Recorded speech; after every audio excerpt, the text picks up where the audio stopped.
Yeah. So we're gonna call the meeting to order.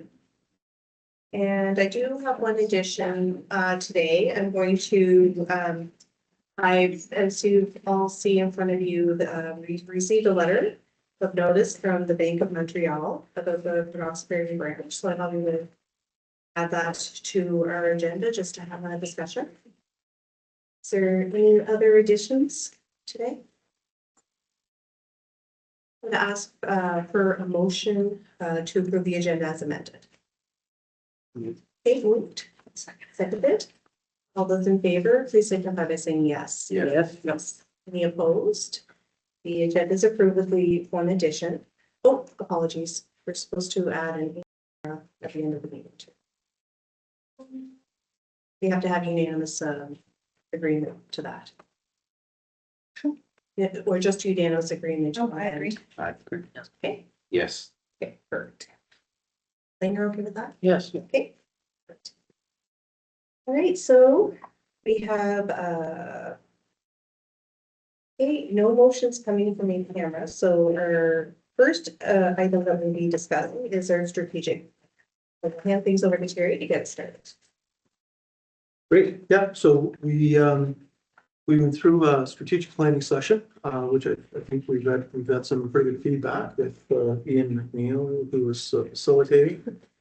Ian had provided some feedback from the session, some takeaways, and then our friends at the partnership have taken that and they've created a draft strategic plan. So our hope is that we'll get back with the partnership and we'll formalize that strategic plan. But there's issues that we want to move forward with and get some agreement with respect to priorities. So we can establish our committees moving forward for this term. So our thought is that we'll go through some of the key points from the strategic plan, the mission and the vision, and some other parts of that, and then go into priorities, have discussion around priorities.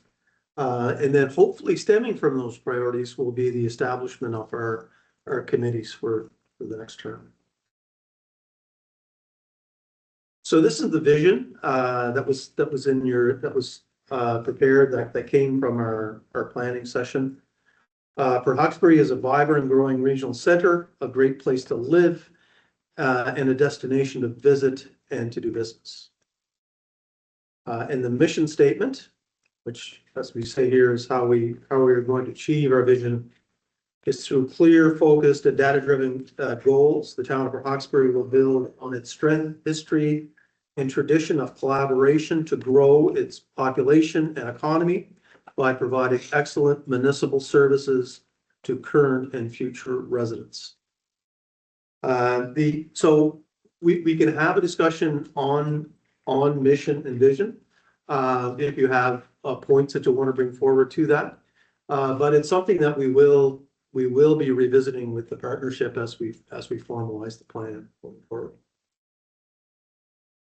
I know too, there was a desire to talk a little bit about some of the things that in the area doors during the election. So I guess before we kind of get into it, it might be prudent to kind of have that roundtable discussion now in terms of some of the key points that I guess in terms of feedback that we've been getting from residents over the earlier in the fall. Do you want to start, Debbie? I can, yes. I got to about half the doors and everybody had something interesting to say. There was lots of positives and lots of comments for room for the municipality for improvement. And I got several notes here, and not in any particular order, but one of the primary ones was bylaw enforcement. And under there were several issues from unsightly property, fire hazards, derelict vehicles, contravention of book bylaws with respect to vending licenses and small businesses.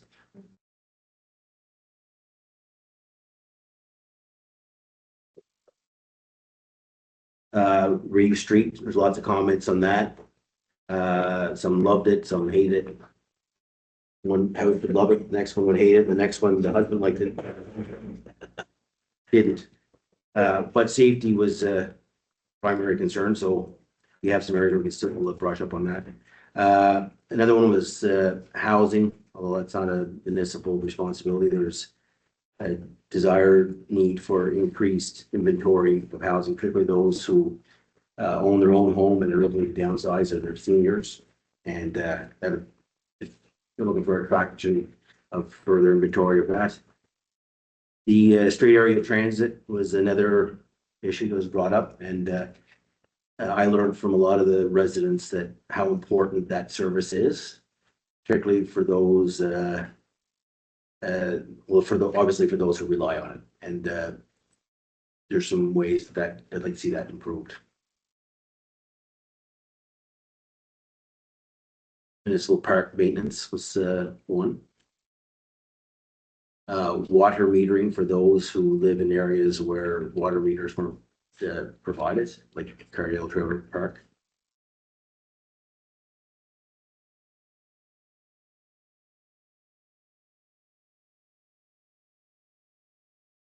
Pedestrian safety was raised, particularly the crosswalk at Sobeys and the old KFC.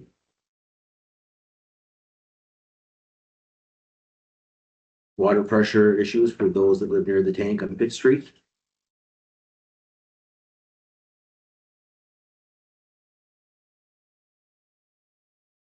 Poor road conditions and sidewalks within the town, the big one.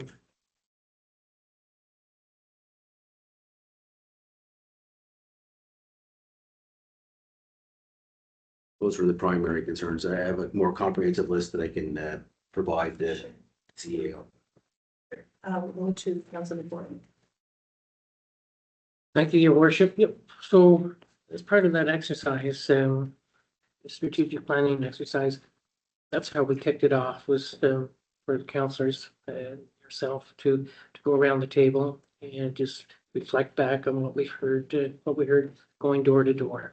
So I won't repeat everything, but I would agree with everything that Deputy Mayor Langley has said. I heard those same things, but I will just point out again, which I think most of us appreciate and understand, housing. Housing is an issue that I've heard 3 elections now. And fortunately, we're making progress on that front. So the needle is starting to move, but we've got obviously more to do. Waterfront, we've got people do appreciate the structural improvements, the infrastructure improvements that are on the waterfront. But there were conversations from people about having more activities, having say a little more vibrant. So we have the physical infrastructure, but do we ever really taken advantage of it fully to being able to do markets, tourism events and whatnot.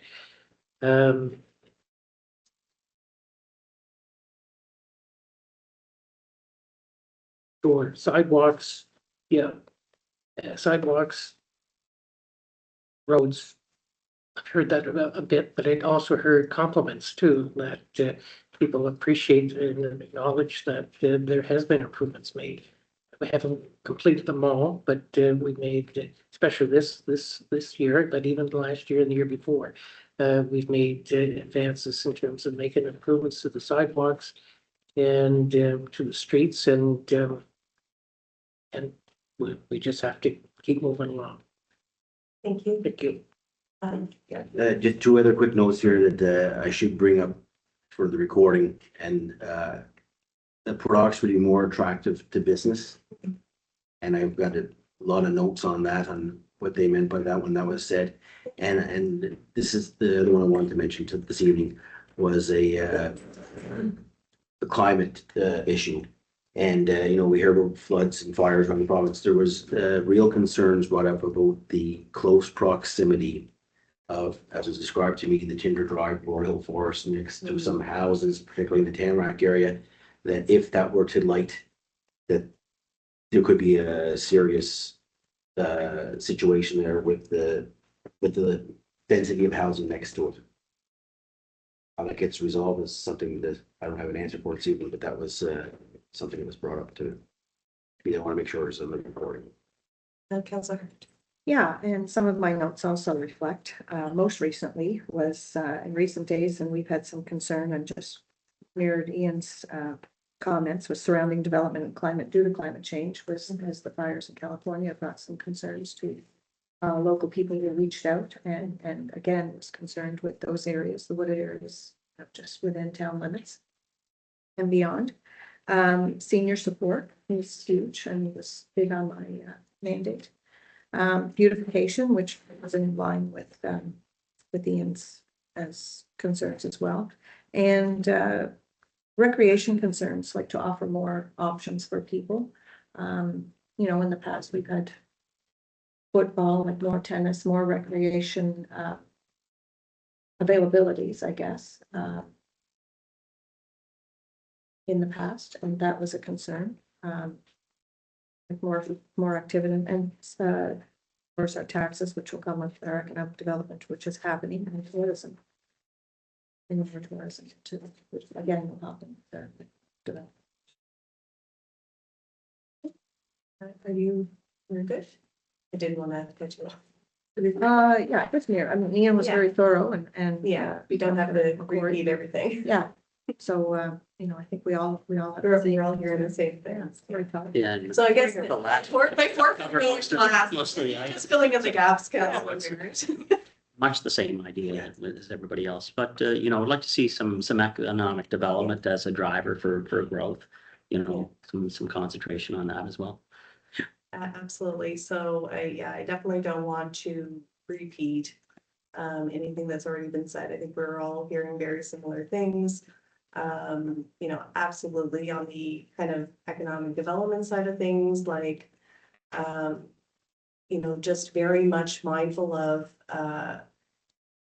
making sure that there are opportunities for our kids to be able to stay up for Hawkesbury, so they choose, or for, you know, family that may have moved away for reasons beyond their control, to make sure that we're moving the needle on it to create opportunities for, you know, people for the town to grow.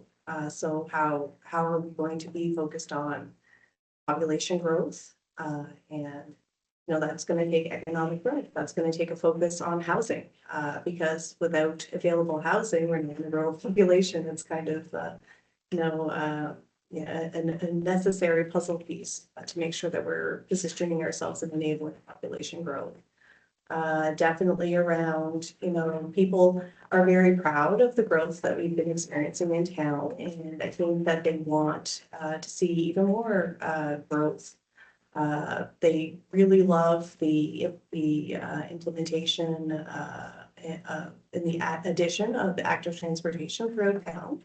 And they definitely want more of that. I think we have more work to do to make sure that every part of town is fully connected to the Hawkesbury for everybody, no matter how they move, regardless of age or level of ability. So not everybody drives to get from point A to point B. So how do we make sure that we have active transportation or sidewalks that are going to fully connect our town?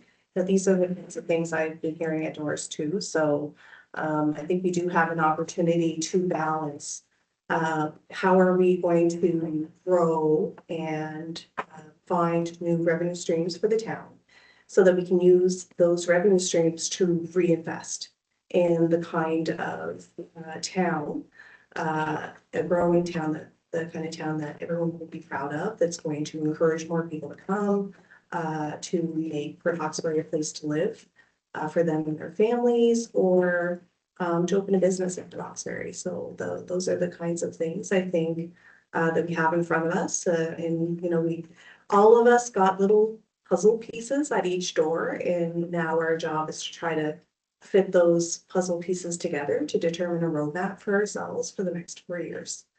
So I don't know, is that a good enough segue for you, Terry, just to get back to business? Absolutely, yeah, no, great. I'll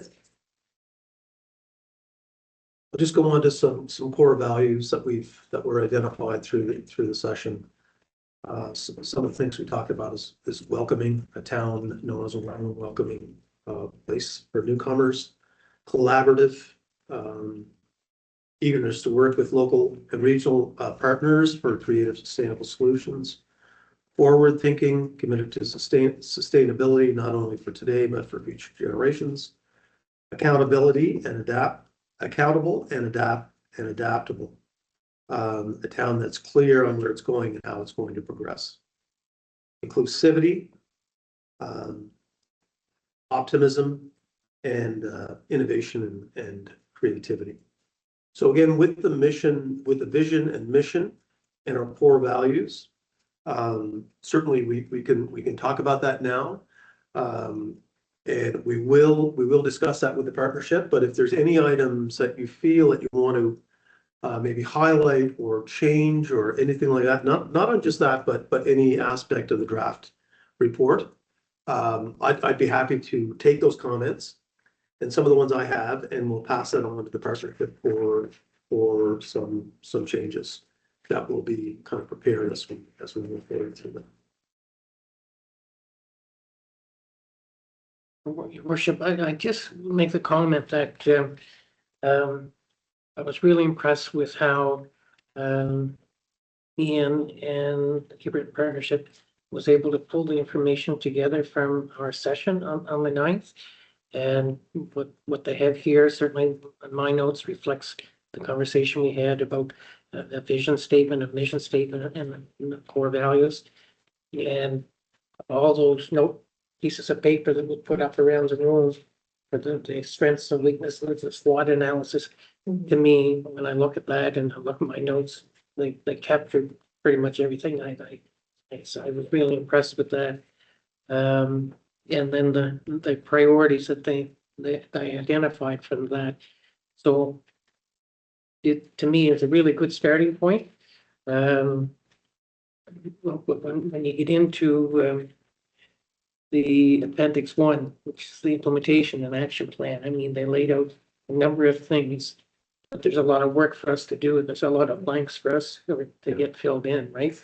They gave a start on that, but I guess, is that something that they'd be working with us when we would get together again, or is that going to be for staff and council to complete those objectives? I think I think a bit of both. I would hope that our economic development officer and others within the REN and the partnership will be able to help with put those.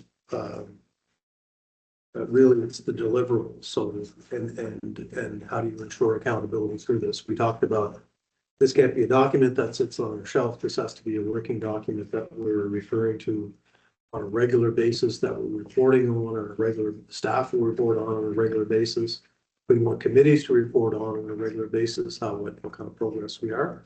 To be able to report on progress, we have to know what we have to achieve.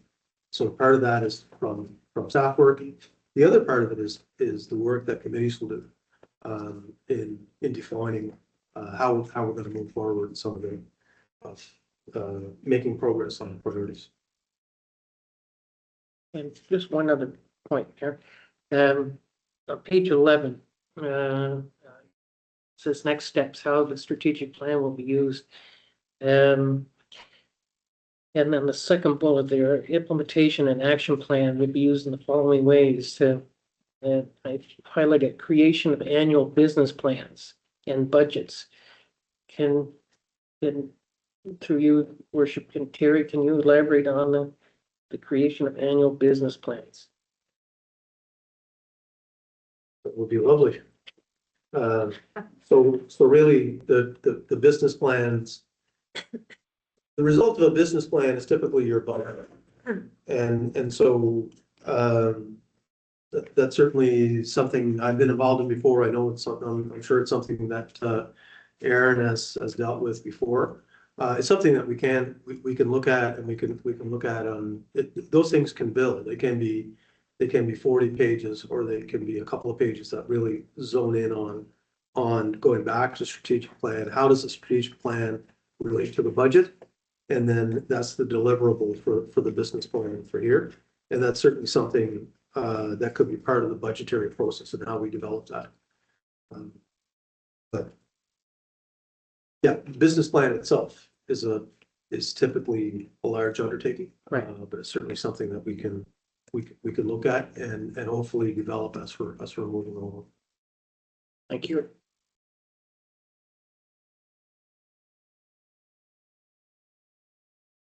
I think maybe what would be great to get out of today's session is just looking at at priorities.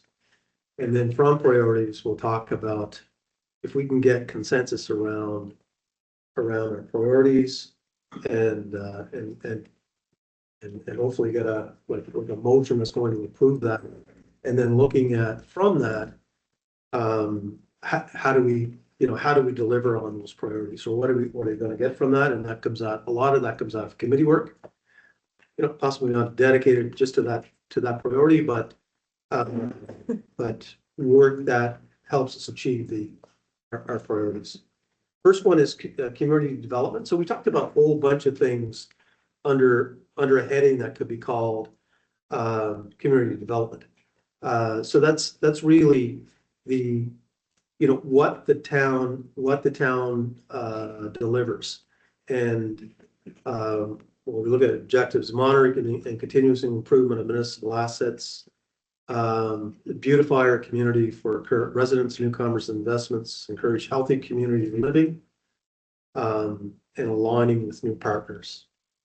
And a little bit later on in the presentation, we'll talk about how that relates actually to the work that we've typically done by committees and how we can translate that as well. Any discussion on that first priority?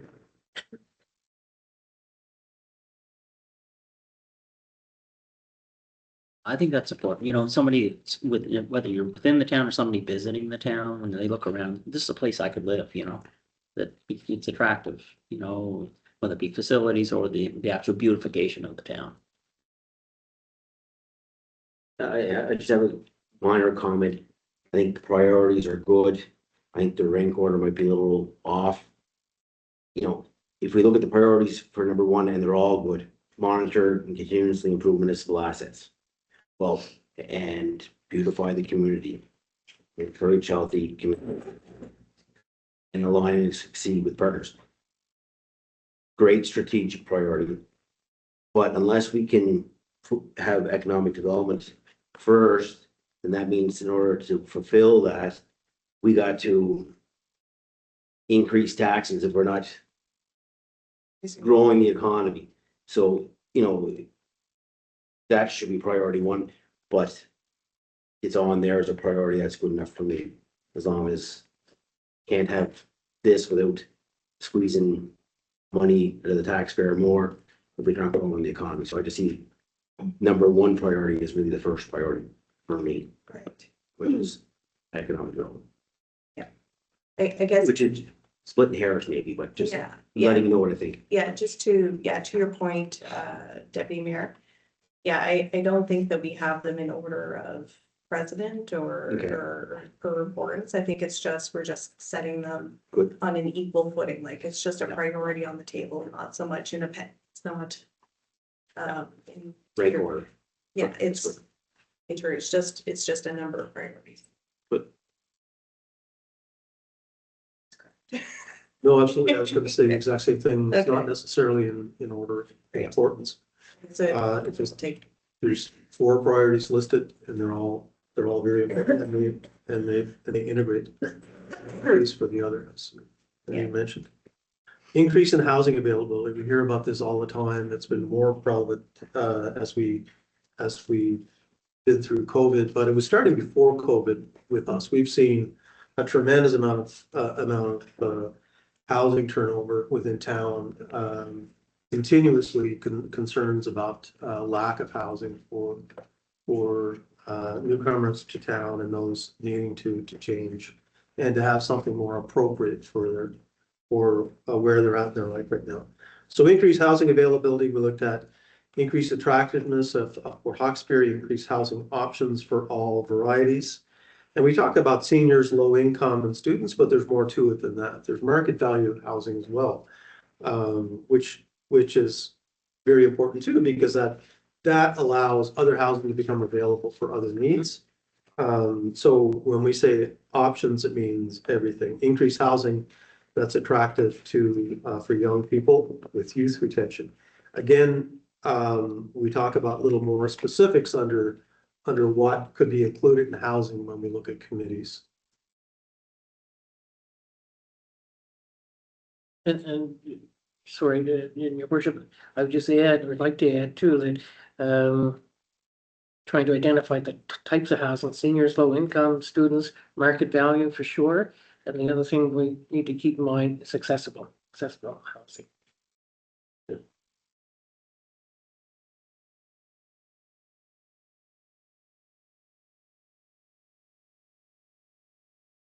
Economic development, becoming more development friendly.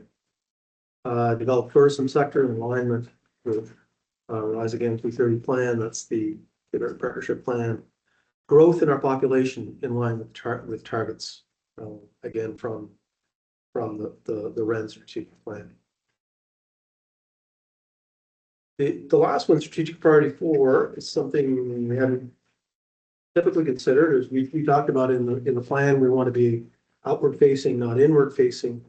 But in order to deliver on the priorities, we have to have structure in place, and we have to recognize that we can improve in things like communication with residents, prioritizing and gather improvements, aggregation, application of data and decision making, create and implement plans and reports for annual reporting on the strategic plan. So that's for us. That's a lot about maybe more directed staff. How can staff do things better to support these priorities?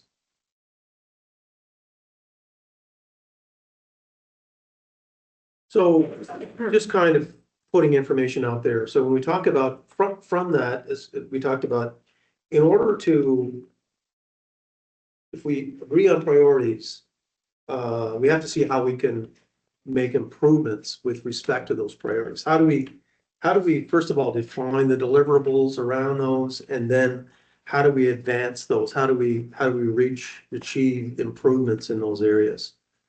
When we're talking about council advisory committees, so these are town committees.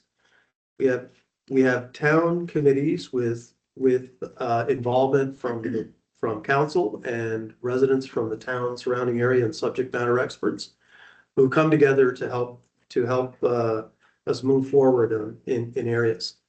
There's 3 mandatory committees that we have that whatever other ones we talk about, these have to be included. So planning advisory committee is mandated as we look through sections of the MGA with respect to planning. There is a role that has to be performed by that body. Financial audit. We started a financial audit committee prior to being mandated, but shortly after we did establish that committee, it's now a mandated committee with resident and subject matter experts that review our financial information and provide recommendations with respect to audit to council for consideration. And accessibility. So now we have mandatory accessibility plan, and with that, an accessibility committee. So those are 3 that have to be put in place that we have to move forward with. If we look at in the past, and I haven't listed them all by any means, but we have a development committee. We've had in our last council, we had a development committee. Previous councils, we also had a housing committee. So we had economic development and housing at one time. Those 2 were combined because there were so many synergies between the 2 of them. And there's such an integrated, those priorities are very, very integrated. You need housing to move development forward, and you need development to move housing forward. Waterfront committee, we had a waterfront advisory committee, a beautification committee. At one time, my first term here, we had a bylaw and policy committee. I will say that bylaw and policy, what previous councils have found is that bylaw and policy is so integral to your mandate as council, that having involvement of all councillors or a committee of whole, which is really what that is, was seen to be the best way of advancing bylaw and policy. So that was taken in as a function of all councillors in the committee of whole, or something that feeds into the committee of whole with all councillors. Recreation, so we have recreation, active healthy living, which included facilities in previous councils. If you look at our bylaw, it actually includes a whole bunch of things. Many of those things we do not even have responsibility. Like there's a community services committee. There's things that were once part of a town mandate that no longer exists. And later on tonight, we're going to talk about bylaw and policy and how we have to change some of those things to catch up to what we're actually doing. And that's one of the areas. And then we have what we just talked about as a priorities: community development, housing, organization.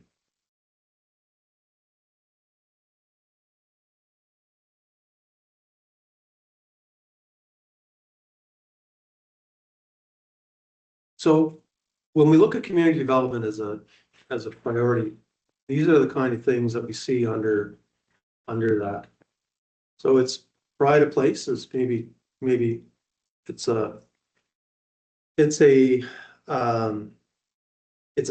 it's a phrase that's used a fair amount in development right now, but it is important. How do you become proud to become a resident? How do you maintain your pride, and how do you develop that within a town or within a community?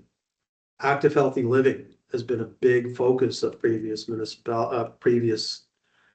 councils, town councils, and it continues. And that's not just active transportation pathways. That's a way of living. And how do you encourage our youth? How do you encourage all citizens to be more active, to move on that? And how do you provide programming and facilities around that? So it's actually a big topic.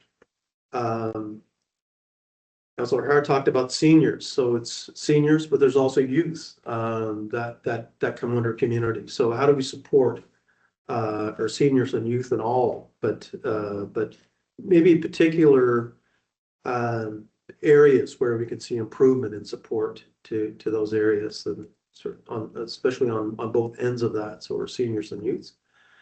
Town facilities, we've talked about, you've heard concerns at the door. Waterfront, typically we've had a waterfront advisory committee, but there's waterfront and other placemakings. When we talk about waterfront, we talk about the larger piece too. When many people think about waterfront, they think about what happens down at the wharf beside the Creamery building. But our waterfront is defined as right from Reeve Street when we get on one of our bridges to Old Sydney Road. It's really that piece. But there's other pieces of town too that we don't want to lose sight of. But that focus on waterfront and placemaking is really comes under that community development. There's a economic development piece there too, and that we can't lose sight of. But focus on that part on this thing as well. Under housing, some of the things we looked at under housing strategy. I think we have to have, one of the things that I'm hoping the committees will look at is creating a strategy around how do we move forward. So something that the mayor has brought forward on a number of occasions too is how do we get a plan to move forward with developing housing. So it's not just getting in there and picking some things and going, is how do we develop a housing strategy? We have a housing strategy that was developed by New Dawn. How do we look at that and improve it, and how do we move forward with that? Town planning input, that's got to be looked at. So how do we make it more attractive for people to build in certain areas? So is there regulatory, is there a regulatory framework that is inhibiting development on the planning side? There's good reason for planning bylaws. There's good reason for planning strategy. Any kind of changes to that has to be well thought out, and it has to be, we have to look at all the implications of something that, but it's something that directly affects housing, public initiatives. So there are opportunities for funding around public housing, public investment in housing in our town. And that's something that's a focus area there. Encouragement of private investment, something we've done in the past. And strategic partnerships. We talked about working with New Dawn, and we're working with New Dawn now on a development. But there could be others. We talked about working with Richmond County and the Strait Area Chamber of Commerce around moving forward that housing file as well. So those are some of the things under housing that could be considered. Process of developing housing not for profit as well. That will be. Yes. Yeah, so that's the perfect example of a strategic partnership. Economic development, again, should we consider a strategy around economic development? Port development, I think, is got to be front and center with the town that sits on the Strait of Canso. I think it could be driving so much development within town.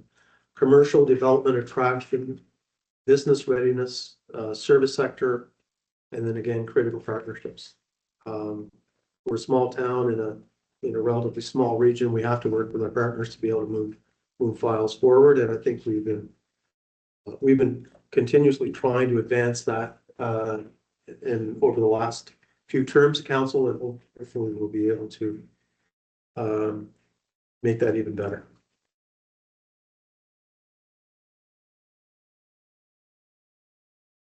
So, do we want to stop and go back to any of that stuff, or do we want to look at options around what we've done? And the mayor and I have sat down and went through this as well, just to get an idea, see that staff are on the right track as far as what we feel council was looking for. So we came up with a couple of options around committees. One option is, so the three mandatory: accessibility, financial audit, and planning advisory committee.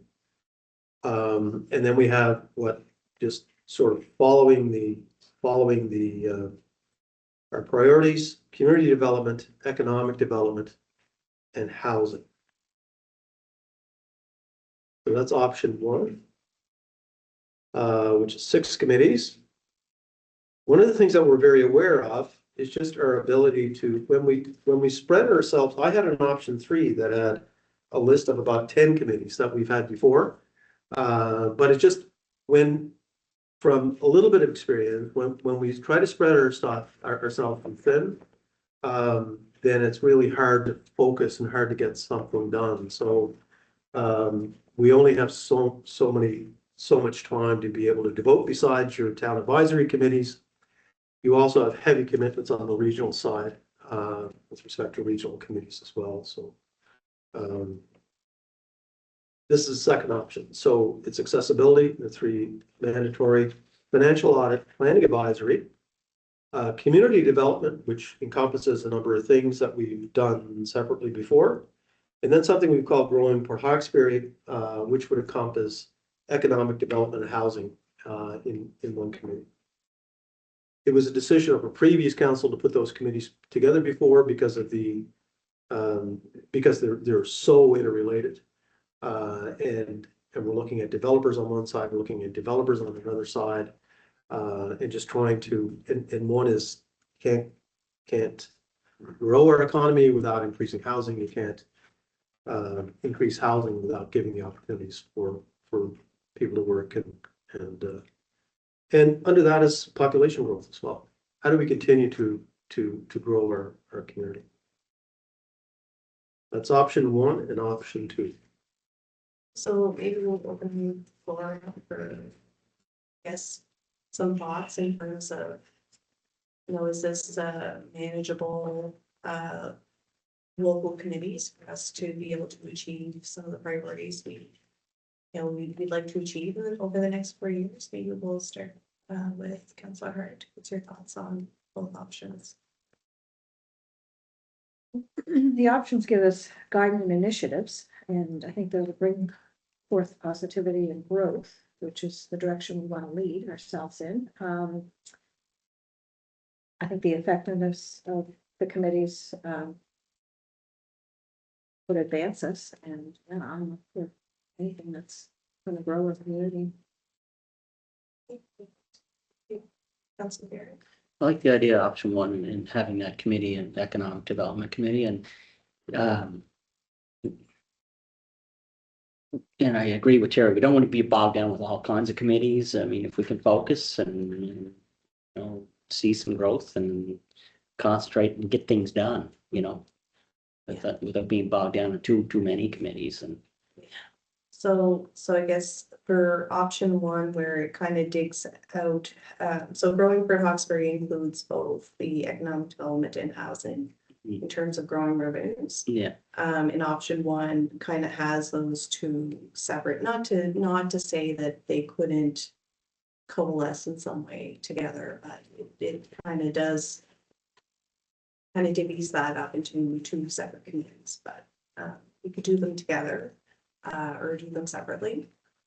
Definitely up to council for discussion. Do you think that they should be separate? I do. Deputy Mayor, and then we'll go through council. Well, I think we're after the same thing, Councillor Barrett and I, but I like the more efficient committee system. I see a lot of synergies between housing and community economic development. So, if we're supporting a developer who wants to have a complex of whatever size, well, that's also housing, so I don't see the need to duplicate. And I could be wrong, but I just see more efficient, committee setup system is the favorable one for me, and I will go with the consensus of council on that. Option two. Okay. Oh, yeah. So you're thinking just for efficiency? I do. Yeah, okay. I'm sorry. Didn't mean to interrupt. No. But no, in that concentrating a little more, I do agree now in retrospect. Okay. Like, you don't want to come Thursday to economic and Wednesday housing if you're on the same one and just doing the same thing. Exactly. That's where my, And that's why these conversations are so important, because we might not be seeing things from multiple perspectives. So that's why conversation is so important. Okay. Did you have any other thoughts? make it as efficient as we can. Sure. Councillor McCoy. Yeah, no, I agree with that, is making it as efficient as we can. What I would like to be able to see though, visually, is the slides that Harry was showing about each of those Oh, okay. those headings and what they encompass.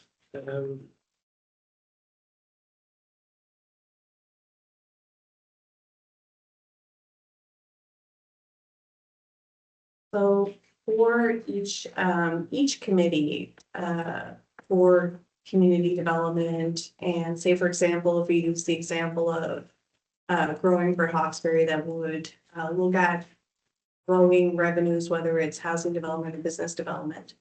You have those two committees, you're gonna want to action different projects though. So for example, for community development committee, there could be something that committee wants to action on the waterfront. So it will be necessary to probably create maybe some subcommittees as well within each of those committees, because there's a very specific thing that you want to action. But at the end of the day, it's not going to be working in a separate silo. It's going to be kind of all of the ingredients that make up community development. You're going to put together a team of expertise between town staff, between council assignments and community volunteers that are going to move these items forward. So, so this is a community development one. Is there, and take it for granted also that, you know, these aren't exhaustive. These are just kind of some of the things that, you know, we have done. Doesn't mean to say that there's not something new that we want to try either. So, you know, just consider that there is, you know, although it's not on the screen, I mean, there could be some other things as well that could be included.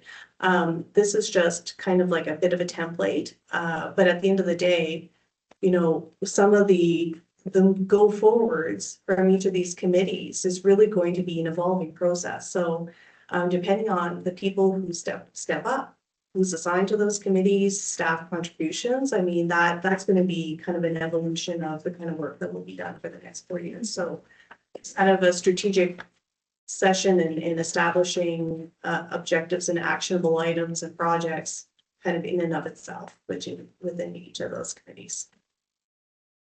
Did you want to go to one of the other slides? Yeah, so we'll go to economic development. Housing first, okay? So if we look at housing and economic development combined, then we would be looking at our housing strategy, and likely we would be looking at perhaps working with our community, our economic development representative or worker, maybe in partnership with maybe the Chamber of Commerce and the Cape Breton Partnership to look at maybe an economic development strategy that we can figure out what types of things we want to action, create a little bit of a roadmap. What are some of the things we want to action? And, you know, if we're creating that roadmap, we want to make sure that we're attracting both developers who are looking at housing, developers who are looking at business development, but also, you know, some of those developments are mixed use. So some folks want to develop commercial, like mixed with residential as well. So I guess that's another good reason to combine those. So we did rezone Reeve Street as mixed use. So it's very possible that we could be going after those kinds of projects as well. So that could be another good reason to combine housing and economic development. But all of these items, and if you want to go to the economic development slide, and again, just making sure that we, you know, keep our fingers on the pulse of what's happening with regard to our port. We have the opportunities around green hydrogen. We have, we're participating regionally as well around opportunities for offshore wind. You know, obviously we have a huge, the industrial heart of the island right in our backyard. We have all kinds of things that are happening, and how can the town participate in terms of that economic development? We have, you know, we did a startup for Hawkesbury contest at one time. Do we want to dust that off and do it again? Like, so these are all like different things that we can action within this committee structure. And if there needs to be, if there are maybe a couple of different actionable items, you know, maybe you need to kind of have a subcommittee that coalesces around those things. But at the end of the day, these committees are meeting, you know, to be able to move our priorities forward. The expectation is that we do have some staff support on these committees. We also expect to have some elected representatives, as well as putting a call out. And maybe Carrie, you can talk a little bit about the process of how we kind of engage with the community and hopefully get some folks who are willing to roll up their sleeves and assist with our priorities. Yeah, so certainly, so at this time of year, usually a little bit earlier, after the election, November, so we'll put out a call to the community for volunteers for committees. We've held off on that until we determine which committees we want to have a relook at that, establish our priorities, build the committees from that, and go from there. But we'll be looking for volunteers for residents and others for committee membership. This year we're talking about as well Jared indicated, a night where people come together and they learn more about the committees. So so if you want to volunteer for the town for any number of things, but specifically around committees, you can come and see what the committee is about. And actually, if you're interested to sign up, we'll have a form that will say, you know, I'm interested in this committee and this is why I'm Like a interested. test drive night. A test drive, yeah. What are you guys trying to get me into? So that's the idea. That's something a little different that we're considering for this. You can consider for. We want to do things differently because, we continue to do things the same way and expect different results. So I mean, we do have to try to do things differently. I believe that the two options that Terry has come up with, I think it's a manageable number of committees. I think we can do a tremendous amount of work in each of those committees. So 3 of them, of course, are mandated. But if we go back to it doesn't matter what option, it still has their mandatory. Okay, so maybe, so for accessibility, like just because, Blaine has the advantage of sitting on accessibility, so he kind of knows roughly how that committee works. But accessibility is, all municipalities have a mandate, and we've achieved our mandate on accessibility in terms of having a balance of first voice on our accessibility committee, as well as elected and staff support and on that committee. So we continue to satisfy the requirement for accessibility committee. However, something that's a little different is that now we are also mandated to have we have to have a plan, whether it's part of our accessibility plan or a separate plan around inclusion and what's the correct terminology, Gordy? Diversity and inclusion. Yeah, I think we heard about that when we were at our orientation in was it Halifax, right? Yeah, so at the same time our accessibility plan will be due, we will be required to either have a component in that accessibility plan around equity and inclusion and diversity, and as well as an update to our accessibility plan. Typically that's monthly meeting, but it could be a little bit of a heavier lift for the first couple of months since our deadline is in April. I currently sit as a co-chair with Matthew Higgins on that committee. And Erin, you can talk a little bit about financial audit. Yeah, so financial audit is typically audit planning and audit review. So kind of structured around the audit process and the plan for the annual audit, and then the review of the results of the annual audit. And yeah, we have 2 public members on that committee, but we have room for 3. So, Okay. So what kind of, I guess, what would be the requirement? so there's a mandatory 2 meetings a year, Right. But if there's any specific items that come up that you would call a special meeting. So what's the requirement in terms of elected seats on that committee? So it requires 2 elected officials to sit on that committee. Yes. And is there a requirement for community Yes. positions? Yeah. Okay, So we have 2, so we'll need to, but we We'll can need- have up to 3. so 2 of us will need to sit on that, as well as, and you need to advertise for one community position altogether? Up to 3. Oh, up to 3, but I guess we would have to find out if our current members are interested in. And planning, Terry, could you talk a little bit about planning? Yeah, planning, typically, I think we schedule monthly, but many times planning comes out of development, so we're responding to a need to relook at our planning strategy or bylaw if there's a development that fits. And we also just look at initiatives with respect to planning. So a lot of time coming from housing, a lot of time coming from economic development, how do we bring that town forward? There's changes in municipal government act that we have to respond to. There's a number of things that drive that. So there are two positions that we have on a regular basis. That's our economic development officer from the REN, sits on that.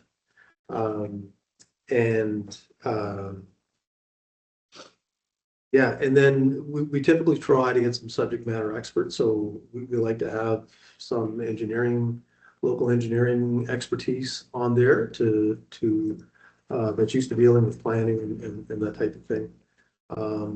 Plus some other residents that are interested in that side, so. Yeah, we typically have at least 3 members of the public. We've had 2 staff members there, in Eastern District Planning, our director or a planner. Typically is extremely involved. We develop the agenda with them and move that forward. So typically scheduled meetings, but they're often reactive to things that are moving forward. And it's surprising how often that occurs when we have to make small changes too. And usually they always involve staff reports, always involves a lot of consideration. These types of things. 2 members of council. So I guess since we're, figuring out what committees what committees we want to structure to achieve our strategic goals. I'm assuming we want at least 2 members of council represented on each of those committees. And so if you look at option 2, for example, and I think, there seems to be a consensus for this particular option. Accessibility, I don't think we necessarily, I think in the past, we've just had it. What's the word I'm looking for? Somebody who would just an alternate. I could not think of the word for the life of myself. So I think we just had an alternate for accessibility, but we don't necessarily need another person on accessibility, which leaves 4 committees for council. So this option would be, picking 2 committees to sit on, and is that correct? Is that Yes. enough, right? Yes. That would probably satisfy that. And for our local committees, like for community development and growing for Hawkesbury, in 2 years' time, say, for example, we have two people sitting on each of those committees. If you wanted to try the other committee in the next 2 years, we can, so that everybody kind of has a fulsome experience around the council table with working on our strategic plans. So I don't know, I guess we should open it up for questions in terms of like what, is there any other comments in terms of what options look best? Just to go back to Mr. Doyle's comments about the planning advisory. Sure. A heavy lift, I think, that came out from the strategy session was the need to modernize our municipal planning strategy, right? Yeah. And so where in the past, as he alluded to, we generally met based on demand, things and projects. Mhm. But the impression I get, that's going to take work, and it's going to need a committee that's going to have to be a little more involved and dedicated. I just want to mention that. And if you could go back to the slide that you had with the economic development, yes. Commercial development attraction. Is that in reference to the commercial development zone? Is that what that's referencing in terms of marketing that, or? These are just areas that could be considered. Okay. They're not specific and defined. Sure. The commercial development zone could be a consideration it's an example of attraction. Yeah. So I just like whatever consensus council is, obviously I'd support as well. But when like you'd mentioned, these are just a couple of bullets that you picked out for relevance to these areas, right? So there's economic development, and that's a heavy lift there too. There's quite a bit, quite a few components to that. Then if you look at the housing one, there's quite a few to that. And I'm just wondering about combining, amalgamating, when you look at those drawn out, how big a job that's going to be for a committee as one to tackle all of those things. And yeah, I just make that comment, I mean.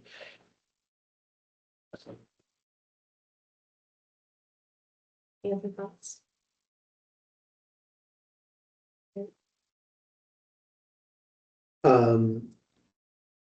No, so it'd be good, out of this afternoon, it'd be good to get consensus on which option to choose, get a motion. We're in special meeting, so we can pass a motion to establish these committees. And if you wish to look at assignment to committees now or in the future, that's. Yeah, so in terms of the both options, I guess I kind of gravitate towards option 2 as well. And if you look at community development, that is a big heavy lift as well. You know, like waterfront development, you know, making sure other areas of town in terms of placemaking, you know, you have tons of parks, green spaces. You know, there is a lot to that as well. Having 2 committees, having, Terry, if you go back to option 2, having 2 committees, one growing for Hawkesbury that's primarily focused on growing new revenue streams and growing existing revenue streams. And then community development has a focus on how to reinvest the revenues that the town has on hand or can grow. I feel that is a good balance, having, you know, both of those committees. And, you know, yes, they're heavy lifts, but if each of us are focusing on those 2 critical areas, you know, I'd rather do like one area really, really well than kind of having your attention divided, you know, in several different areas. And also when your attention is divided in several different areas too, you're kind of working in a silo and you're not necessarily, you know, plugged into all other opportunities or expertise too.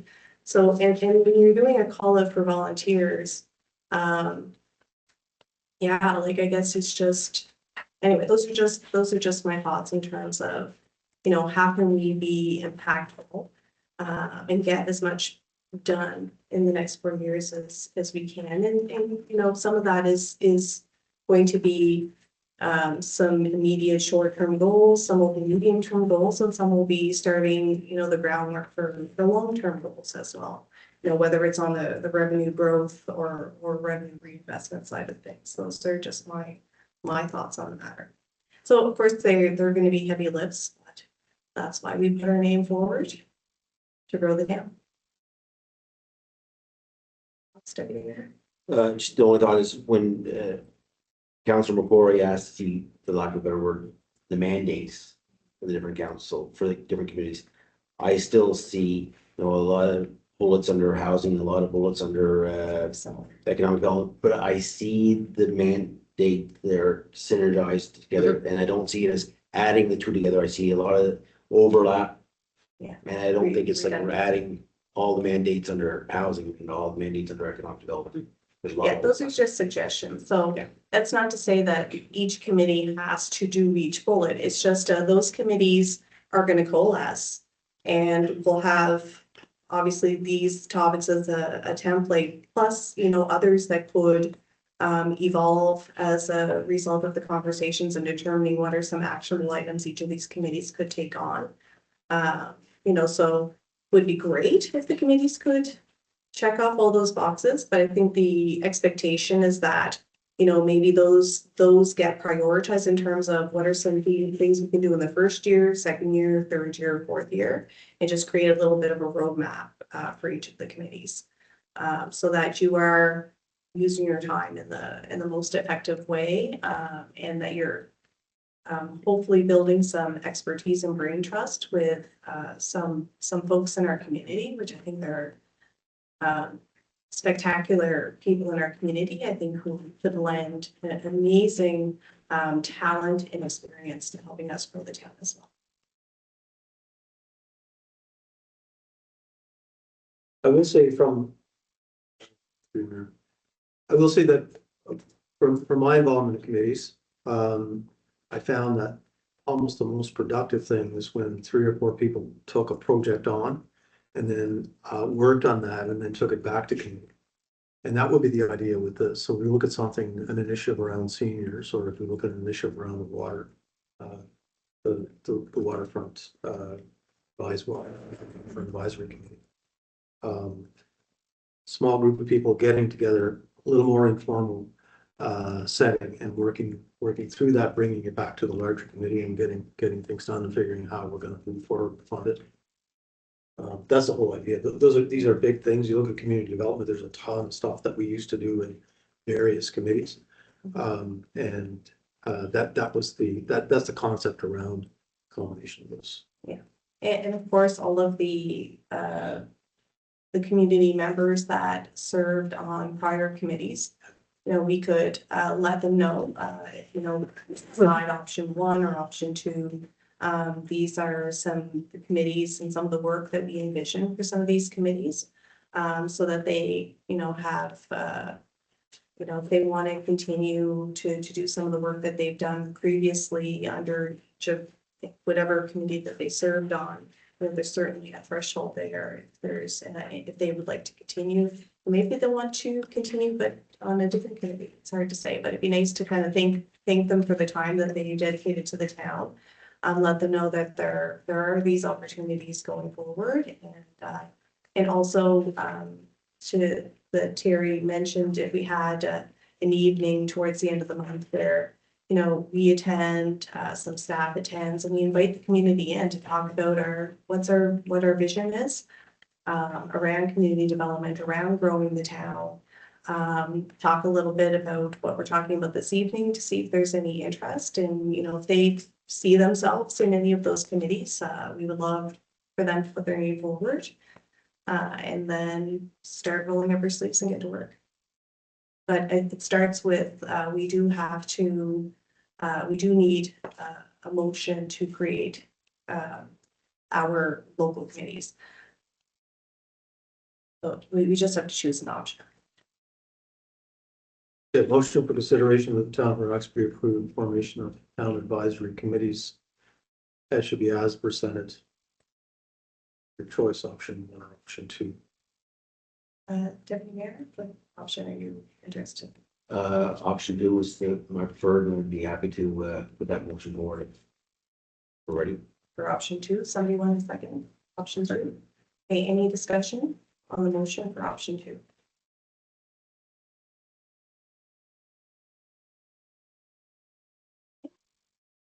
So we have a motion, any discussion? You're ready for the vote? I would ask all those in favor, please signify by saying yes. Yes. Yes. Any opposed? Okay, we will go with option 2. Terry, I guess you probably have it already in your presentation, but maybe just a little bit more formality around advertising these things for public interest. Yeah, so we'll be placing an ad in the Reporter and advertising on social media, looking for volunteers for these committees. And that will probably go out for our hope is that goes out for about a 2-week period.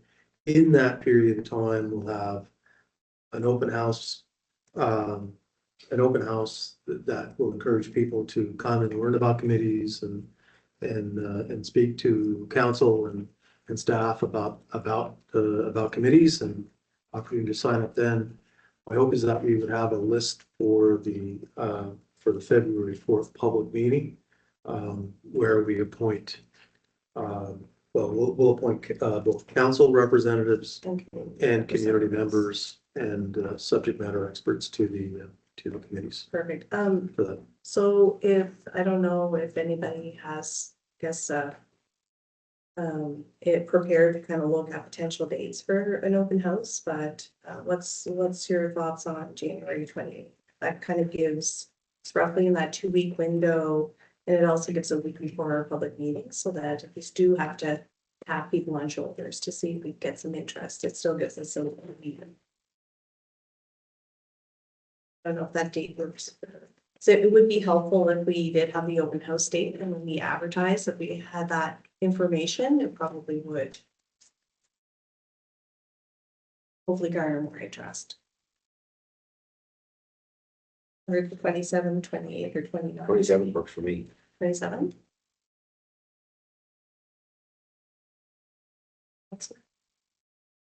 Fine, Is there any of those days in that week? Monday, Fine. Tuesday, or Wednesday? fine. Any of those days? So if we say the 27th, is that good on your end, Terry?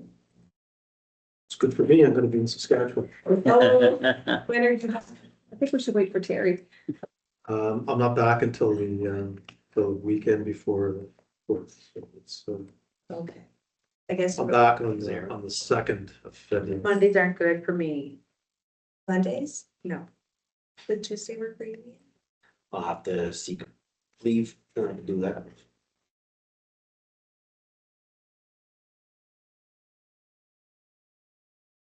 Oh, you. What about Wednesday? Seek leave. Oh, Wednesday is. Okay. Could we look at the following week and maybe? Yeah, What what if about, it's a little bit later with the Yeah. appointments? what Is about, that, but with the 3rd, I know for is that that going still a to, Monday. I know we said February 4th, but maybe it's the March meeting and everybody is in place and then that gives everybody time to get the orientation or the information session together. You know, we could even have a special meeting after the, Yeah. after committee of whole or independent of that if we want to move Yeah, we forward. could do that. It'd be great if we could have it following week. I appreciate that. What's your thoughts? Like, I know it would be great to have these committees up and running, but we to give ourselves enough time to make sure that we're making the committee aware of the committees and like that. I think that open house is really important. To have that opportunity, we don't, yeah, I want to get it done, but also we don't necessarily need to rush it. So could we do it, what about the Wednesday after our public meeting? So at our public meeting, we can make sure that we know what our council assignments are, ratify that. And we could ratify community assignments. And maybe we do have some, because maybe we may have some interest from the community by that, but before the open house. That some could be ratified, but then, you know, we would have to ratify any additional ones as a result of the open house after the fact. It's certainly something that we've done before, is that we've Oh, yes. added members to the It's not committee through promotions, not that Yeah. would be unusual either. It would be unusual. So we could have it sometime around the week of our public meeting in March. What's your availability, the first Make week? myself available.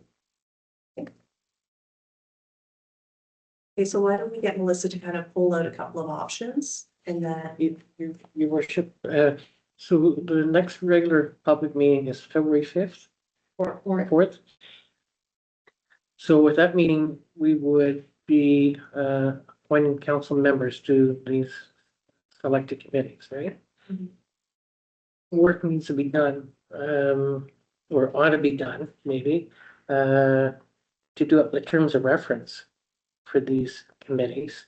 Yeah. And so whoever's going to be appointed to the committees ought to have a bit of an opportunity, which wouldn't have to be Wednesday night following the appointment, Mhm. but to be able just to prepare for the open house.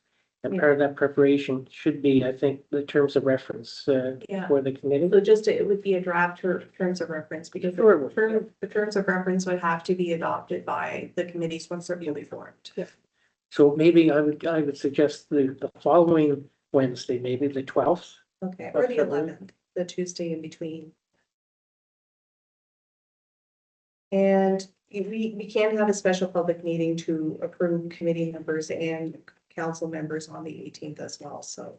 At our committee of the whole. Or we can combine our public meeting and our committee of the whole on the 11th to give us enough time to do our work the week of the 4th.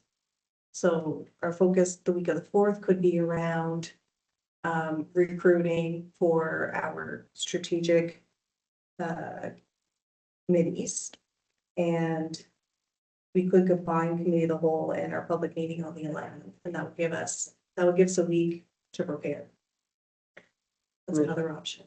Sorry, Your Worship, what I was thinking was, on the 4th of February, we would be appointing our council representatives to the committees that we've identified. It would be an option, we don't necessarily have. No, but that's what I was suggesting, that we would appoint our council members that night.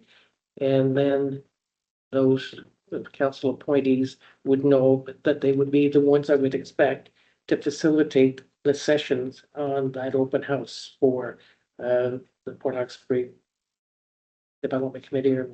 And yeah, Well, we all own the strategic plan, so it wouldn't necessarily matter at that point. We're all gonna be present in the room, so we can have conversations at all of those tables.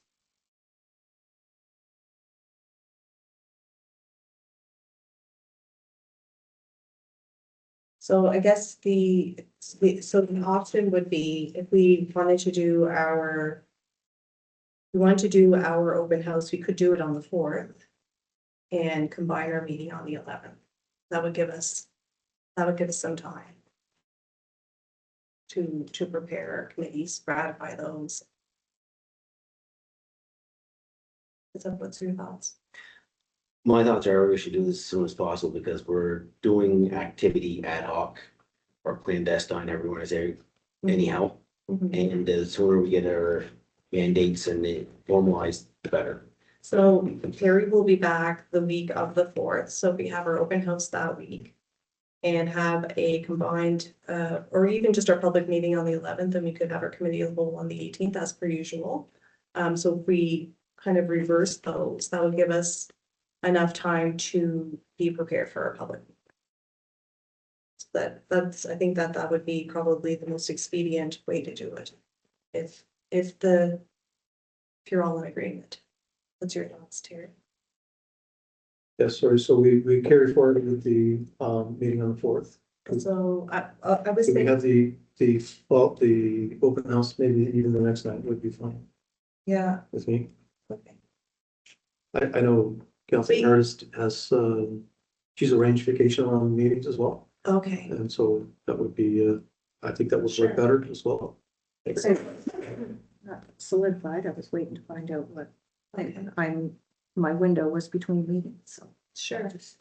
So if we all have the 4th earmarked anyway, if we were to do our open house on the 4th, and we could do our combined meeting on either the 11th or the 18th.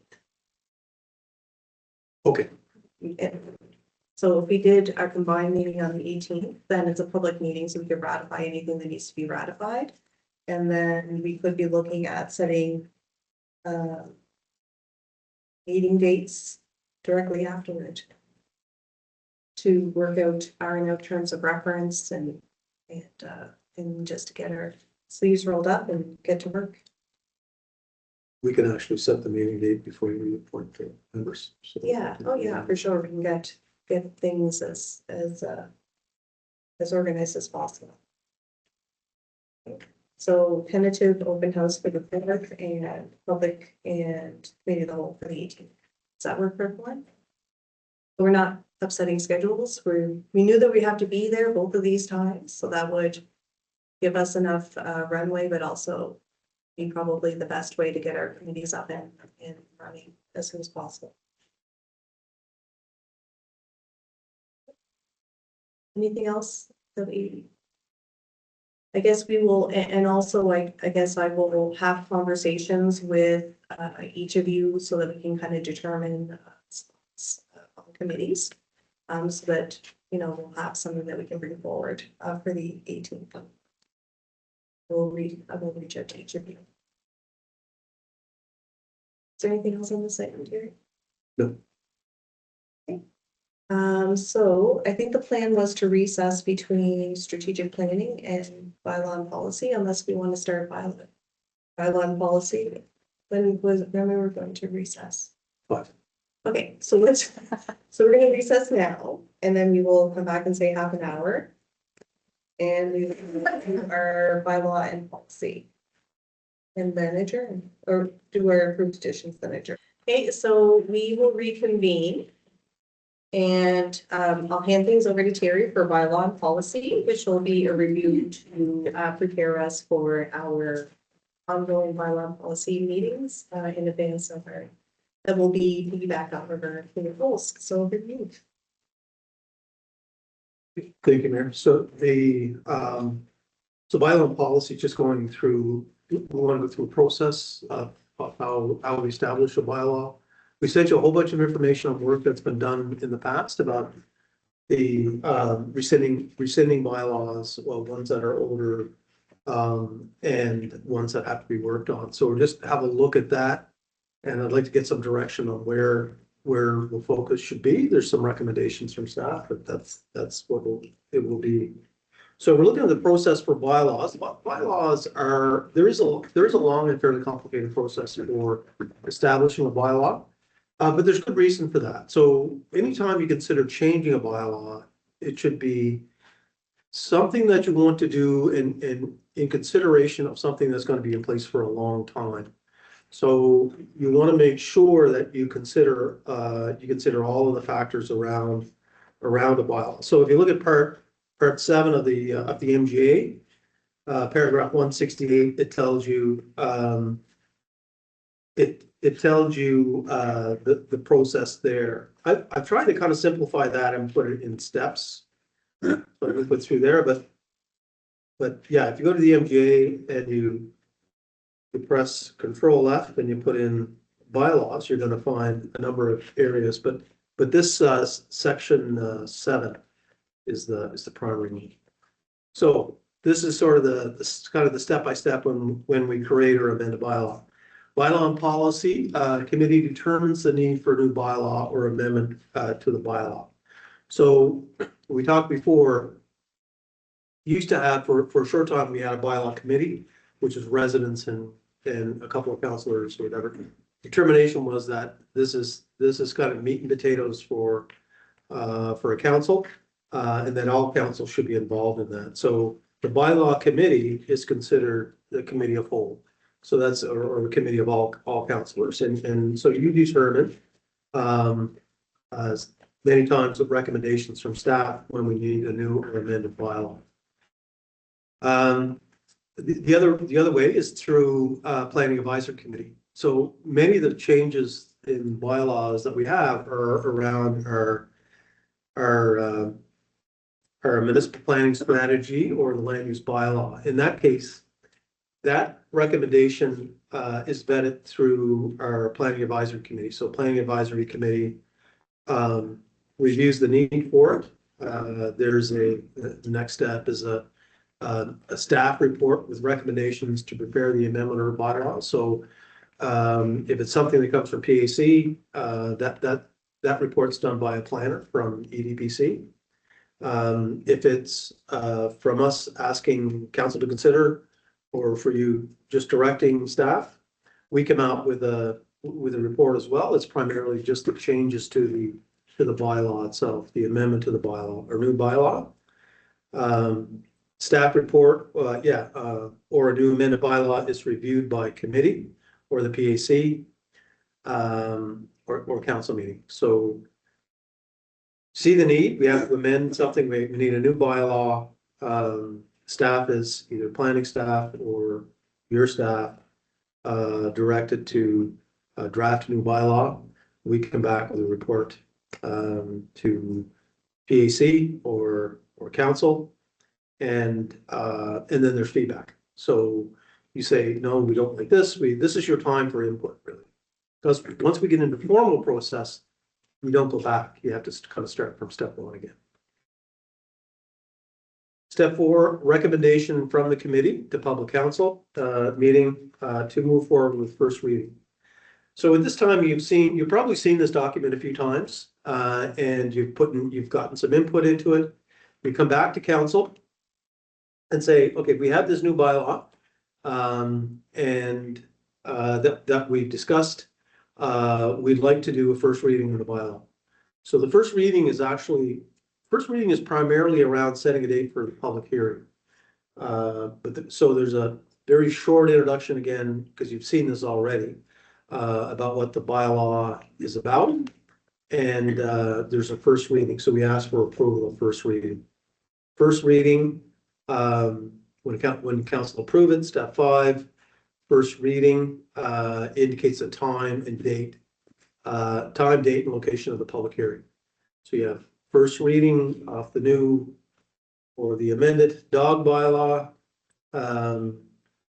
with a public hearing set for February 20th, which has to be, which is in a time frame. So step 6 is that once you do that, council's intent to consider the bylaw is published over a 14-day period by publication in a local newspaper. So typically, we're going to approve a bylaw or have a first reading of a bylaw, and we pick the date for that public hearing. The date for the public hearing has to be 14 days from the first date of publishing. So typically it's Tuesday. We don't get an ad into the reporter until the next paper, which is the Wednesday. So your days, that 14 days extends because it starts counting from the first day it's in the paper. Public hearings are held, which includes a bylaw presentation. So if it's a non-planning bylaw, staff will do a presentation, either myself or one of the senior staff. And then the public has an opportunity for a prepared presentation, either for or against. And the mayor goes through a process of asking the gallery for presentations in favor and presentations opposed to the adoption of the bylaw. Council then considers you take that, you go to the public hearing. It's important that you go to that. You listen to, and typically what we do is we try to arrange that so that it's just before a meeting where you can approve it. So you have that opportunity, just if we want to move it forward efficiently. But so public hearing, you attend, you listen to the presentations, you listen to the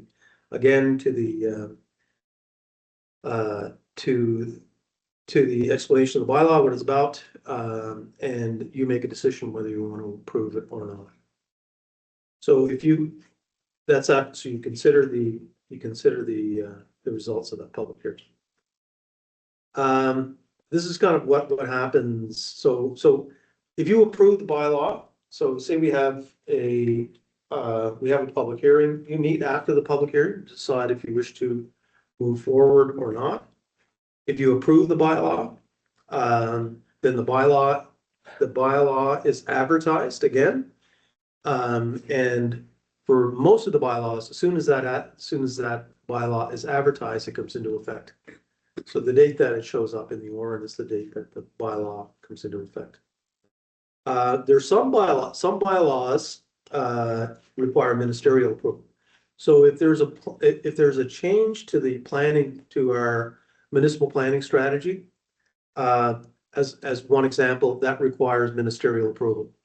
But many times if we do a planning change, there'll be a change to the strategy and a change to the bylaw. If it's a change to our planning strategy, we need that has to be sent for ministerial approval. And there's a number of other things that are. It says sort of the act states that if the requirement is enacted, so within legislation, if it states that these issues shall be dealt with through ministerial approval, then we have to get the minister's approval. We're usually very cautious on that, and we'll check to make sure whether we need it or not. But if it is, we send it typically to the Minister of Municipal Affairs and Housing, and then they have 30 days to respond to us, and it typically takes around that to get it back. Once that's back, it's approved. It's approved as of the date they sent it to us, and we advertise that again in the local paper saying that this bylaw change is now in effect. If council, so if we go through a public hearing and council is listening to the presentation and says, I don't like the way that sounds, I want to make an amendment to that, we actually go right back to step one. So we go back to the point of going back to staff, reviewing it, making the change, doing first reading, advertising, and then coming to public hearing again. So it just, so it's important that we get it right on the first track. That's the reason we're bringing that up. Council decides to not to approve it, it's done. Like we don't, it's not going to be considered unless it's brought up in a future time to be considered. That's kind of the process. Is there, once you've been through it a few times, Councilor Court just says- yeah, sorry. Yeah, through you, your worship, to the CAO. Can you, send that out as an email to us? Oh, sure, yeah. Yeah, just Give you the whole, so yeah. that we had that, yeah. Maybe we can send maybe Melissa will send all the slides from both. Good to have the Yeah. process.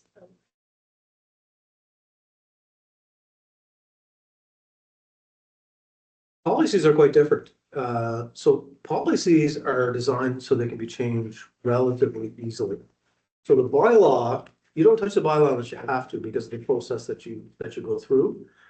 Policies are designed around, first of all, around things that you know will change. So as an example, we have a bylaw on committees with the town. That bylaw, I think, was created in 1976 or something, and we talked about areas or committees that we no longer even have responsibility for. Now, if you read the MGA indicates that the establishment of municipal committees will be through policy. So policy and that's something that we'll have to go through. We're gonna look at where you want to concentrate on, but that's one of the things that we have to. So your term starts like where we're at. You've decided that you want these 5 committees, and you want to establish these 5 committees. Then we'll create a policy that you'll review, and we can put it in effect, knowing that the next term you may not have the same number of committees, or you may decide through the year that there's a real need for us to study something in depth. And it would be good to get some more public consultation on that to help us with that. Then you can create another committee just by a change to a policy. The work in the policy is around actually drafting it. So once it's drafted, you review it, you're happy with it. Staff will come back and say, it's our intention to put forward this policy for adoption at the next public meeting. So we give you 7 days notice that a policy will come up for consideration. And once you approve it, it's done. So there's a whole, yeah, it's a much easier process. It's meant to be easier because we know that they have to be changed.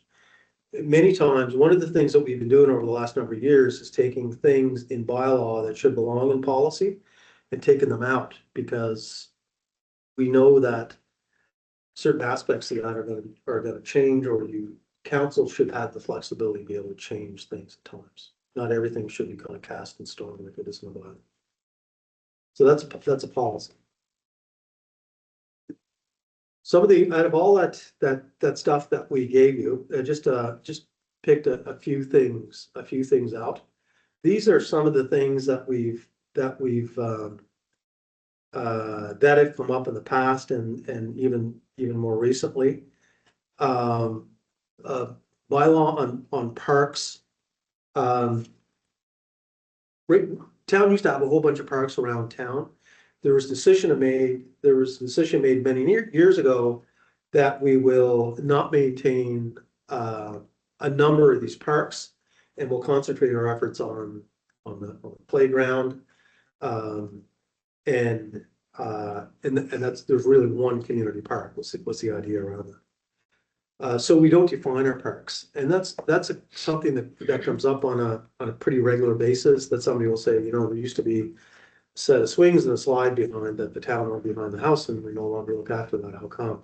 So this is not first priority, but it's something that we should address, and typically towns identify their parks. We have open spaces, which is the zoning around parks. But what we need to do is identify the parks, and then we concentrate on maintaining that limited number of parks, and it should be, and it's known to the public, and because we go through the bylaw process to do that. Emergency measures, bylaw is very much outdated and must be, we have a new plan, mayor worked on that. A great deal in the first term, so we have a relatively new emergency measures plan. We just have to have a bylaw that reflects that plan now. Backyard chickens is something that comes up on a regular basis, not a regular basis, but every 6 months or so. And it's been brought up, and I just have been to your attention for consideration. Vending bylaw. The vending bylaw is relatively new in accordance with bylaws. And there was a major review of that as well in 2016. Because there was some concern around the rates. So what we've done with that, when we did the major review in 2016, is we took rates out of that, put it in policy, so rates can change. So you have the ability to change rates without affecting the bylaw. The issue with vending bylaw was trying to find the balance between protecting current owners who pay taxes or pay taxes through leases, and water and sewer and those types of things, and those that can thrive in our community without doing that. So there's a balance that you have to find. So, you know, that can be reviewed. If it's a rate issue, then the rate issue can be changed relatively easily through the bylaw.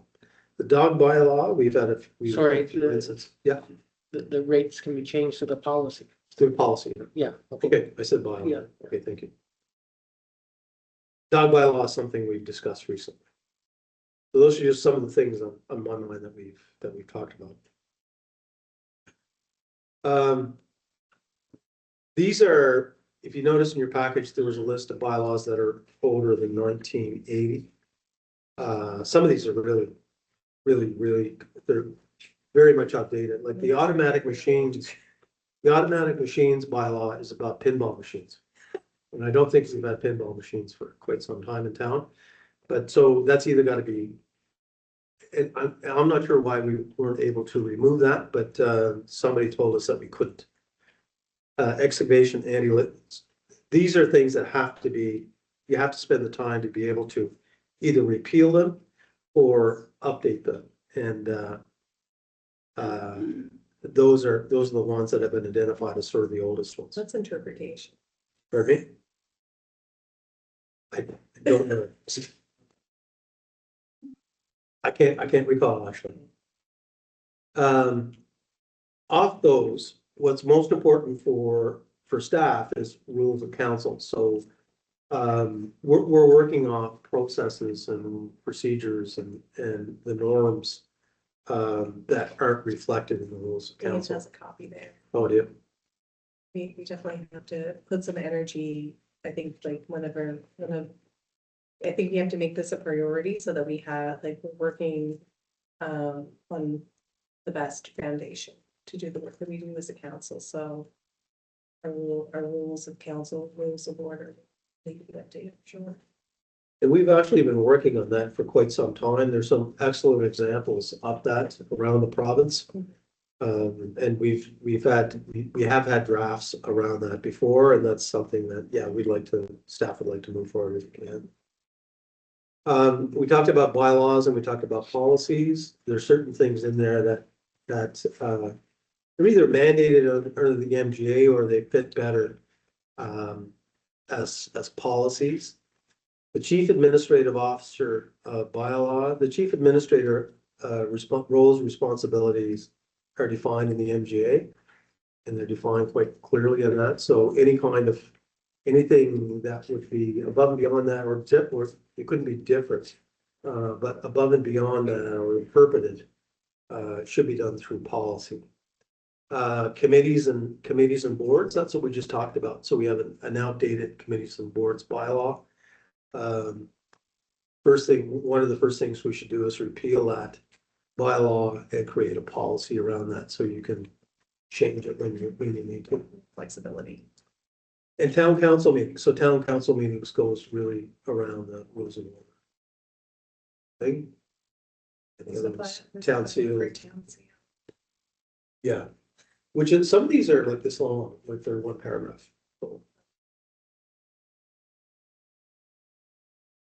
So, that's kind of what I had a bylaws and policy, so, good to get direction on where you want to go with that. If you want to start off, if you want to have a look or even a review of some of the ones on the sort of that top list. And if you want to proceed with rules of council and I think one of the first things that has to be done is the committees and boards, because we've created committees through motion. But there's an existing bylaw that's contradictory to that, so it's something that we should clean up. So that we can. Is there consensus on that? So I guess we would be looking at when would be our first bylaw and policy meeting, would be either committee of the whole. Yeah, it'll be a committee of whole. So we'll be working on that. I guess we'll start the process on the 21st then. Yes, that would be the hope. So next week. It's more fun to be.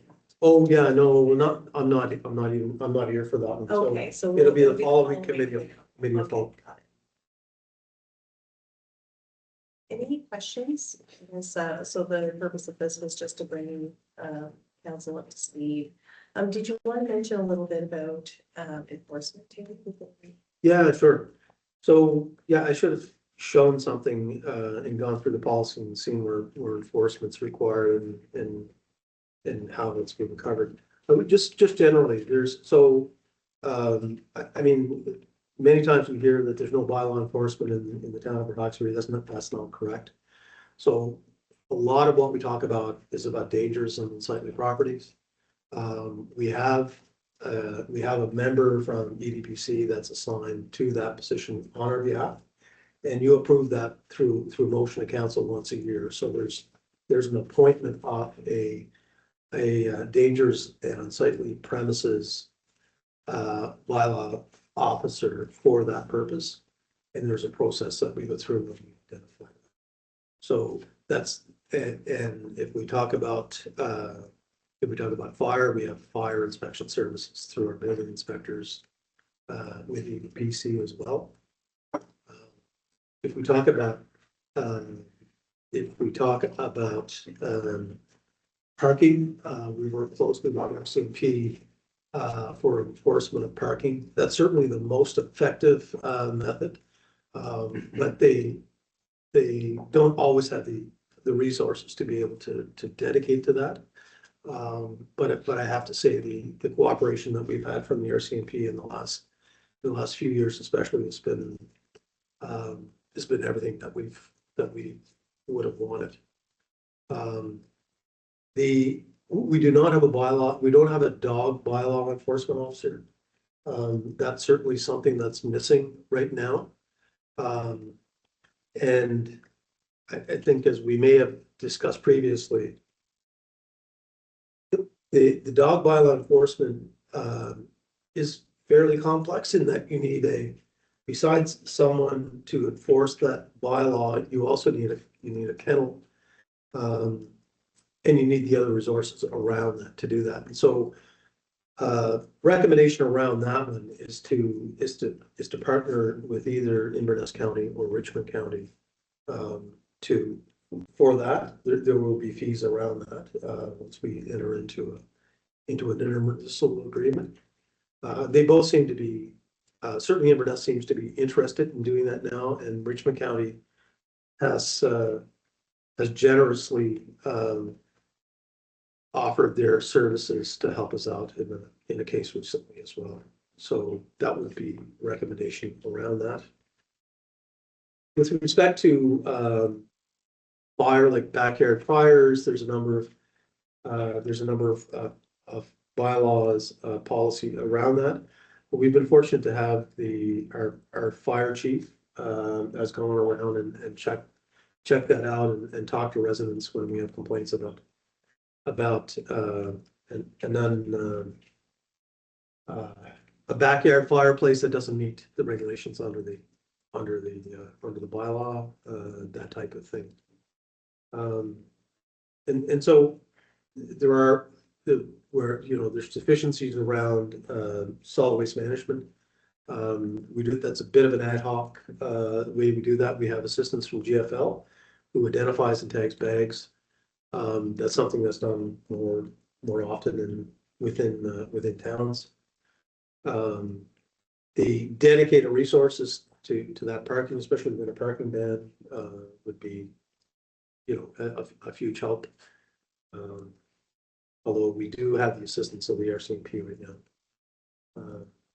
And then there's other bylaws that come up on a much more infrequent basis that staff handle. So that's kind of from my perspective, and it could be, Perfect. that's without going through that list and seeing Yeah. who's assigned to. And that's, yeah, as we kind of dig into the bylaws and policies, like every month, near with the committee of the whole. When we look at those bylaws and either we're modernizing them or repealing them or identifying need for maybe bylaws we don't currently have. I think we'll have a mind of them, like, we'll have to make sure that our mind is thinking of on the enforcement side of things, so. As we're creating or amending or modernizing a bylaw, we want to make sure that, if you have a bylaw, how will it be enforced type things. We'll have to keep that top of mind. But any questions for Terry on bylaws policies? So we'll make sure that Melissa will circulate the presentation, so you have the overview of the roadmap to bylaw creation. And just some ideas on where we might want to start with our review of those. All right, so the first edition is the Bank of Montreal letter. Everybody has a copy. Sorry for the short notice. This was on my desk when I came in this afternoon, so I had Melissa copy it, and it's from the Bank of Montreal, signed by Deanne Chalk, the regional vice president. And it's basically a notice that they will be vacating their Port Hawkesbury branch as of July 25th, 2025. They have some key facts that are listed. Anyway, I'd like to open up the floor. I have, and I'm sure you have all had different citizens reach out. I know I have with some concerns about the branch closing. Definitely issues, worries for seniors that are not going to be able to go and do business in New Glasgow. But anyway, we'll open up the floor for discussion, starting with Councillor Barrett. It's disappointing. I mean, we kind of have a mandate of wanting to show growth and to accommodate any growth, and seeing downsizing of banking is really disappointing. Absolutely. Councillor Cory. Yeah, it is disappointing, but ultimately it's a business decision that they're making, and how many customers are they going to lose? There's not too many customers going to carry on, and they're not going to be traveling in Glasgow. So the local banks and the financial institutions we have, they'll be here to be able to pick up the slack. Deputy Mayor. Yeah, obviously disappointing to see a reduction in services in the area. This financial institution decides to pull up stakes. I guess my first question would be does the municipality have any funds held in within the Bank of Montreal? And if so, then suggest that we, keep our funds in institutions that remain in Port Hawkesbury. So I don't know if we have any funds in there. But, if we do, I'd like to consider at some point in time placing them in an establishment that's going to remain in Port Hawkesbury. Let's put it. Yeah, we can confirm with you. No Yeah. point in supporting, that's just my thoughts. No, 100%, yeah. Yeah. And Councillor Hunt. Yeah, it's evidently very disappointing to the community and its residents who have to worry about, maybe transferring or have to worry of even that aspect of it to bring that on themselves to try to do all that work to figure it out. So I have, clear compassion for our community, and it's just a shame. We talk about economic development, and to lose a bank with jobs in our town is disappointing for the people who have jobs there as well. So I have empathy for everyone involved in this. Absolutely. Is there something that council would like to do? Should we want to voice our concerns in a letter? Oh, I think that'd be a great idea. I don't know if it would help their decision making, but If we want to make a motion to that regard. make a motion. And would anybody be interested in seconding the motion? I'd second that motion, I'd ask them, in the spirit, we ask them to reconsider. We should remind them of the, in that letter, remind them of the growth potential. And that, yeah. I'd ask definitely for reconsider. Those are great points. Anything else in the letter besides concerns and just reiterating the growth that's happening in the region? How do they plan on accommodating the people that have accounts and then there, other than just making them move? Like, will they consider setting them up with some other financial institution and making the best possible movement forward for them? And helping them with the Yeah. process. Help them with the process. Maybe that would be a good Absolutely. consideration. So maybe we'll get, I guess, so we do have a motion. Any other discussion? Councilor Boyd? No, Pretty good. So if you're prepared, I would ask, those in favor, please signify by saying yes. yes, Yes. Contrary minded. Okay, so we'll prepare a draft letter circulated to make sure everybody's good with it, and if everybody's good with it, we will respond to the person who sent this correspondence, the regional vice president. Through your worship, what about like a poll of residents that put their troop? I don't know how quickly that could be done, just an idea to help them recognize how many, well, I guess they'll recognize how many people they're affecting. We could ask in the letter if they could provide the information for how many customers and trucks will be affected. Yeah, It'd be good to have that information. Perfect. Anything else on this item? Okay, so we will adjourn this portion of the public meeting, and then we will have in camera to be held in the boardroom upstairs following. Okay, so I'd ask for motion to adjourn. Councillor Barrett, we have a seconder. second. Seconded by Councillor Corey. All those in favor, please signify by saying yes. yeah. Any opposed? Okay, we can adjourn and we will reconvene.